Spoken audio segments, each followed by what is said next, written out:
दोस्तों, जरा इस वीडियो को ध्यान से देखिएगा क्योंकि यह आपकी जिंदगी बदल देगी। एक समय की बात है, महात्मा बुद्ध अपनी तपस्या में लीन थे। उन्हें तपस्या में बैठे हुए कई दिन बीत चुके थे।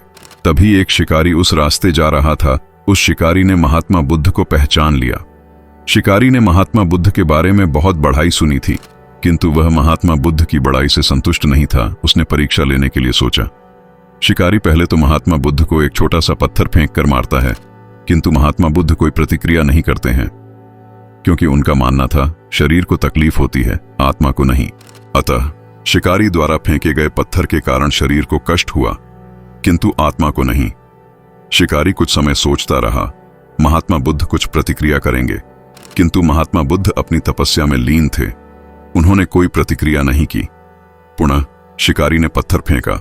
वह पत्थर महात्मा बुद्ध की आंखों के ऊपर लगा और उस जगह से खून बहने लगा। महात्मा बुद्ध को आभास हुआ उनके शरीर से रक्त बह रही है, किंतु वह फिर भी अपनी तपस्या से नहीं उठे। शिकारी को गुस्सा आया और उसने पुनः एक पत्थर और महात्मा बुद्ध की ओर फेंका। महात्मा बुद्ध के शरीर से अब खून अधिक बहने लगी। इतनी पीड़ा महसूस कर महात्मा बुद्ध के आंखों से आंसू निकलने लगा।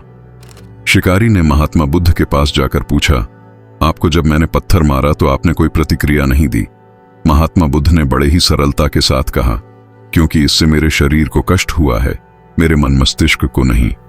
शिकारी अचंभित रह गया। उसने पूछा, फिर आपके आंखों से आंसू क्यों बह रहे हैं? इस पर महात्मा बुद्ध ने पुनः कहा, तुम्हारे द्वारा किए गए अनुचित कार्य के परिणाम के बारे में मेरा मस्तिष्क, मेरी आत्मा विचार कर रो रही है।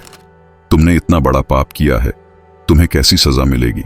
बुद्ध की बातों को सुनकर शिकारी महात्मा बुद्ध के चरणों में नतमस्तक हुआ और उनसे क्षमा याचना की। महात्मा बुद्ध क्षमाशील व्यक्ति थे। उन्होंने तुरंत शिकारी को क्षमा कर दिया और अपना आशीर्वाद दिया।